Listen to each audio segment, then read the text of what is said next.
Josh from Billy the Kid's Historical Coalition, amongst a kind of caravan of people. David Thomas, author who we've read and reviewed his books and used in our Billy the Kid grave video, is here as well. And we're actually going out because Josh and their team placed a historical marker and they invited us to be here for the ceremony.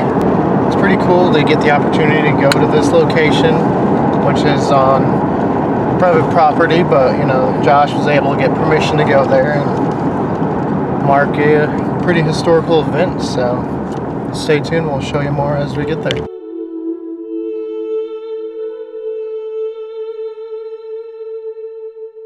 My guesstimation is the doorway that faced. Some have argued with me and said that's west. I feel that's south, but the doorway would have been there, looking towards the aurora that drops down. So yeah, again, we can do a nice little walk-through tour of this here in just a minute and kind of show everybody what's going on. But yeah, it's pretty small to imagine 4 people in here and a horse. And a horse. And a horse. Yeah. And there was a little porch, I guess you call it. You can see like the wall comes here.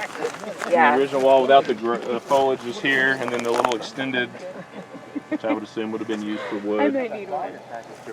Anyways, guys, let's get this going. That way we can kind of look and enjoy the history. You don't have to stare at me. So, first off, thanks for coming out, everybody. I really appreciate this. I know it's not an easy drive for everyone. Certainly not an easy haul to get here, so that means a lot that we can come out here. Basically, we've got kind of the core of the coalition right here. That means a lot to me. Some of our original members are part of this group. Y'all stuck with us through 4 years. First couple years a little rough, but we're doing great things, and that's why we invited some of y'all out here, because y'all been with us from the beginning. That means a lot to us. Anyways, I want to give Aaron a bigger hand of applause because he made this possible. Him and his family and their generous donation. You're awesome. I can't thank you guys enough. Twister, I know you've probably got more cool things to do, but man, this is awesome. Thank you guys so much. Thank you to your family for making this happen. I'm looking forward to a lot of the good things we've got in the future with you guys. I'm so excited.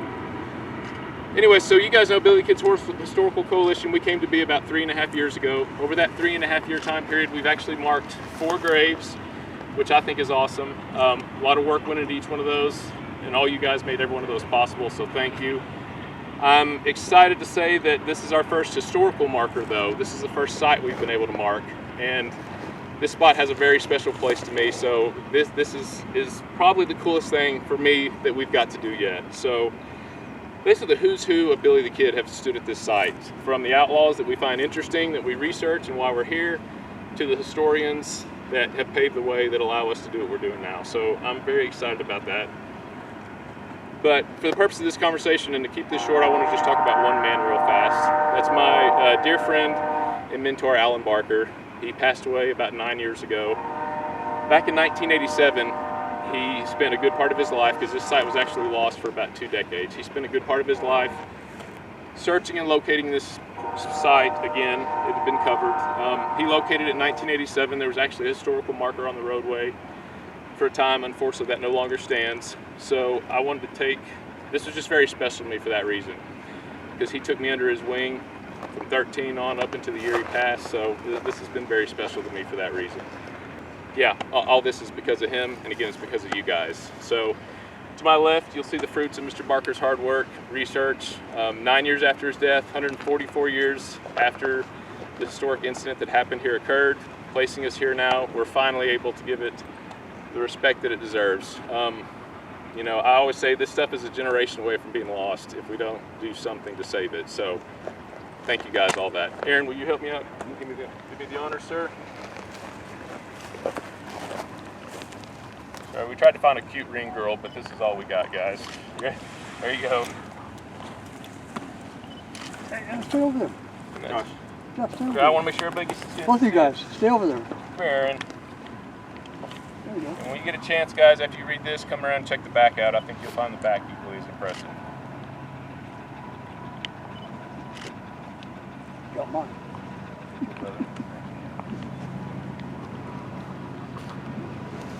Great, beautiful. Yeah, no, it's will y'all come up and take a look at it? Check out the back. The back's beautiful. The stone is absolutely beautiful. It weighs even more than it looks, I promise. Probably about as much as the whole hut did.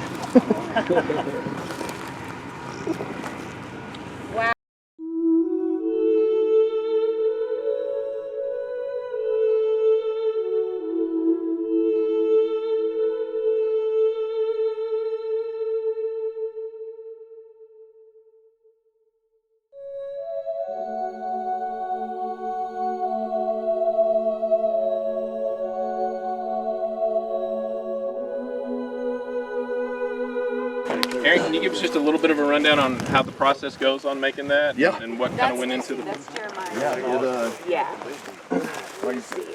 It's all made by hand, concrete, and then thank God we stamp it, we color it. Yeah, that is fantastic. All the impressions you see, we do all the impression, every bit of natural looking stone, we do all that by hand.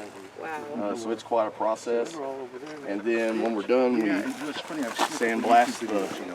sandblast the letters in and do all that. And you know, just out of nowhere, you can do some really neat stuff. No, I was worried when I gave him the stone hut, the postcard of the house, and I was worried how that would turn out, and he did an amazing job. Your guys did really an incredible job. Stand on the other side so we can get a picture where it's not in the shadow. Yes.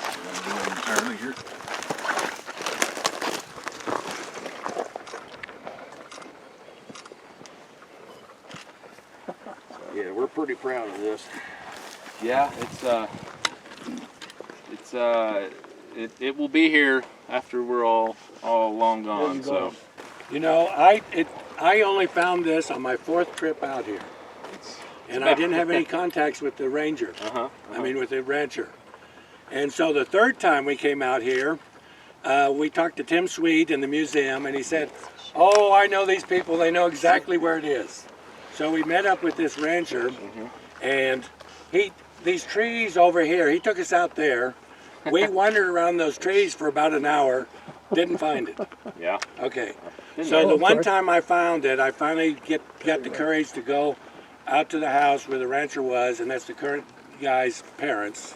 And they were incredibly nice, and they told me where to look. So I spent many, many hours wandering around in this area, because back then there were virtually no pictures anywhere, and I had a picture that vaguely showed the background here, and I was trying to match it up.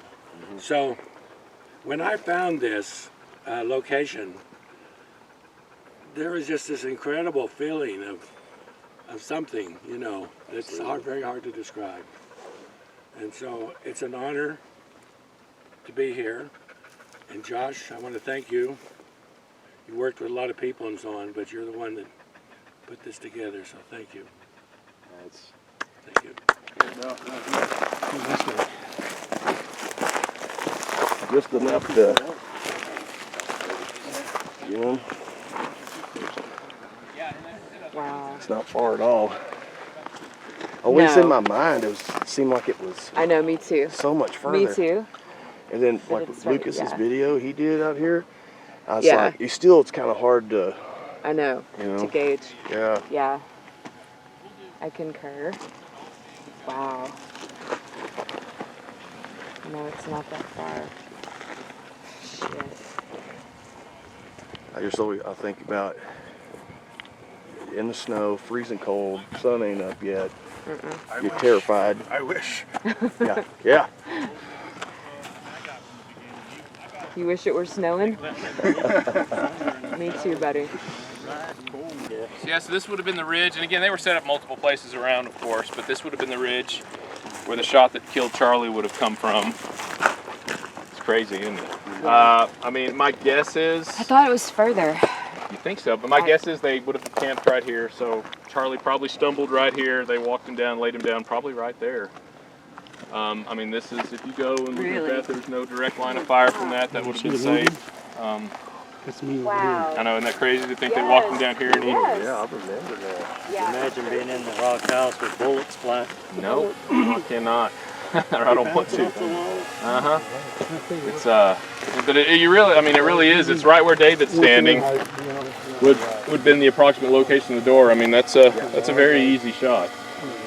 Oh yeah. Very easy shot. So.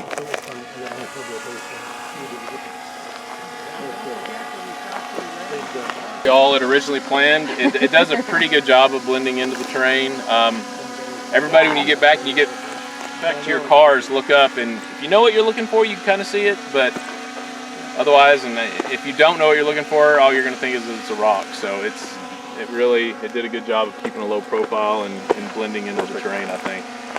Yeah. It's beautiful.